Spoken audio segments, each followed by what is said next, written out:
जन जन के आराध्य ठाकुर श्री बांके बिहारी महाराज के प्राकट्योत्सव पर ब्रिज वृंदावन की हवा को आध्यात्मिकता के परिवेश में शुद्ध करने के लिए श्री कृष्ण भूमि आर्किड इन्फिनिटी समूह द्वारा प्रदेश के पर्यावरण, वन और जलवायु परिवर्तन विभाग के सहयोग से पंचवटी योजना का शुभारंभ यमुना के तट पर किया गया, जिसमें संतों के सानिध्य में 108 वृक्ष रोपित किए गए। यह बताते चले कि श्री कृष्ण भूमि आर्किड इन्फिनिटी समूह द्वारा यमुना तट पर वैष्णव कुंभ मेला की 140 एकड़ आरक्षित भूमि पर योजनाबद्ध तरीके से पौधरोपण का कार्य किया जा रहा है, जिसमें छायादार व फलदार पेड़ विकसित करने का लक्ष्य है। इसी योजना को मूर्त रूप देते हुए बिहार पंचमी के पावन पर्व पर ब्रजमंडल के 108 संत महंतों और धर्माचार्यों के सानिध्य में पंचवटी योजना शुरू की गई। संतों द्वारा वैदिक मंत्रोच्चार के साथ 108 वृक्ष रोपित किए। प्रदेश के वन राज्य मंत्री अरुण सक्सेना ने इस मौके पर बताया कि उत्तर प्रदेश सरकार इस पुनीत कार्य में हर संभव सहयोग करेगी। आपको मालूम है कि हमारे मोदी जी कहीं भी जाते हैं वो कहते हैं ग्लोबल वार्मिंग, दुनिया वालों, दुनिया का टेम्परेचर बढ़ रहा है। जरा सोचो आगे आने वाली जनरेशन को हम कैसी दुनिया छोड़ के जाएंगे। और ये जो ग्लोबल वार्मिंग हो रही है इसकी प्रमुख वजह है एटमॉस्फेयर में कार्बन डाइऑक्साइड का बढ़ना, और कार्बन डाइऑक्साइड को कम करने का नेचुरल तरीका है पेड़ लगाओ, पेड़ बचाओ। हमारे प्रधानमंत्री मोदी जी कहते हैं एक पेड़ माँ के नाम।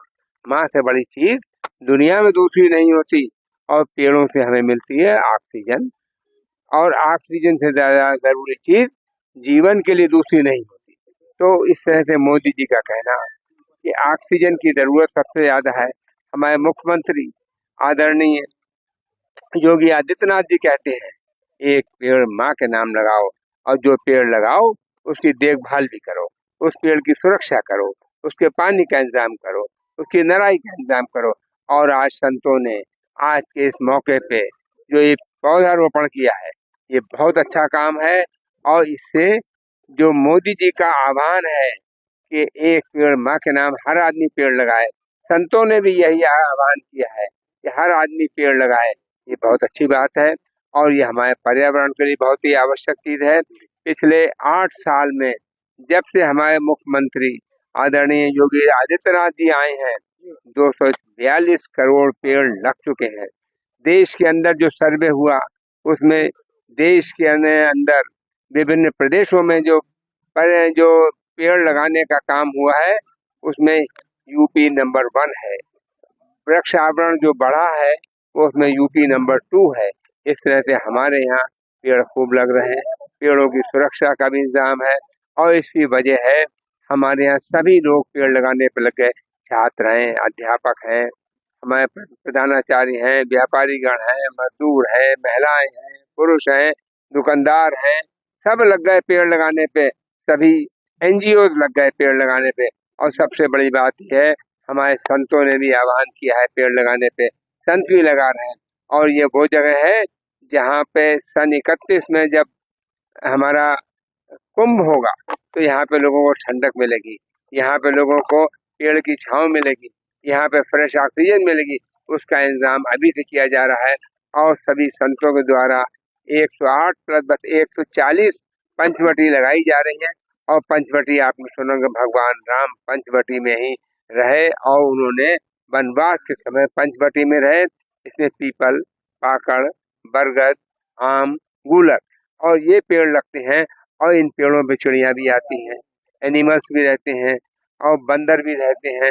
तो मैं कहूँगा ठंडक भी रहती है, ऑक्सीजन भी सबसे ज्यादा मिलती है, टेम्परेचर भी कम होता है। तो पंचवटी का लगाना हमारे लिए बहुत ही अच्छी बात है, देश के लिए अच्छी बात है, प्रदेश के लिए अच्छी बात है, आम आदमी के लिए अच्छी बात है। 242 करोड़ पौधे लगाए गए, लेकिन उनसे अभी तक सीमित कितने हैं, कितनों को? देखिए ऐसा है, जो पेड़ हमारे पिछले 1 साल में लगे उसमें से 90 to 95% जीवित हैं। जो उससे पहले लगे वो भी 85 to 90% कम है, और 85 to 90% लगे हुए हैं, जीवित हैं। तो मैं कहूँगा हमारे यहाँ पेड़ों का देखभाल भी ठीक ठाक है। ये मैं कहूँ कि 100% नहीं, लेकिन फिर भी 80 to 90% पेड़ जीवित हैं। अभी भी कई वन विभाग के वन संरक्षित हैं, उनको केयर हो, उनमें वृक्ष लगे, इसके लिए कोई आप बिल्कुल सही कह रहे हैं। हम कोशिश ये कर रहे हैं, ब्रिज के अंदर बहुत सी जगह पे ये लगी हुई है आपके क्रॉसबस है, बबूल, देसी बबूल। हम इसमें कोशिश ये कर रहे हैं कि बबूल को कुछ जगह को हटा के जहाँ की जमीन, क्योंकि बबूल ने भी अपना काम किया, जमीन का पीएच बदल दिया, जमीन का जो मिट्टी का कटान हो रहा था वो बबूल ने रोका, लेकिन अब पीएच ठीक हो गया। हम वहाँ की जमीन का मिट्टी का परीक्षण कराएंगे, जहाँ पे एसिडिक थी अब एल्कलाइन हो गई है, वहाँ पर हम कुछ जगहों पे बबूल हटा के देसी प्रजाति लगाएंगे। और अगर वहाँ पे कोई गड्ढा टाइप है तो हम उसमें तालाब बनाएंगे ताकि वहाँ पे पानी भरा रहे, सॉइल मॉइस्चराइजेशन हो, पौधों को पानी देने में आसानी हो, और साथ ही साथ वहाँ पे चिड़िया भी आए। बबूल पे चिड़िया नहीं आती, लेकिन अगर देसी वैरायटी के पेड़ लगे होंगे तो उसमें चिड़िया भी आएंगी और लोगों के टहलने की भी जगह होगी। पानी हो, जल हो, चिड़िया हो और वहाँ पे मनमोहक दृश्य हो तो लोग आके टहलेंगे और उनको एक फीलिंग ऑफ वेलबींग आएगी, दिमाग को शांति मिलेगी। हम ऐसा कर रहे हैं। से जंगलों में रहते थे, हमने जंगलों में काट के बना दी कॉलोनी। अब बंदर जाए कहाँ, वो जाके यमुना जी पूछ के अपने हाथ थोड़ी करेंगे। तो वो तो सदियों से आ रहते थे, अब भी रहते हैं। जब वो पहले जंगल था तो जंगलों में रहते थे, अब यहाँ पे आ गए प्रणीय में आ गए। जब वो वापस स्थान नहीं देंगे, जंगल नहीं बनाएंगे उनके जाने के लिए, तब तक ये समस्या न जानी है। अभी 400 एकड़ से अधिक भूमि में शोभन वन लग के तैयार है। आप किसी जिन लोगों ने देखा होगा, मैं देखा हो तो जाकर देखिए। और 125 एकड़ की भूमि यहाँ पे जो वन लग रहा है, इसके अलावा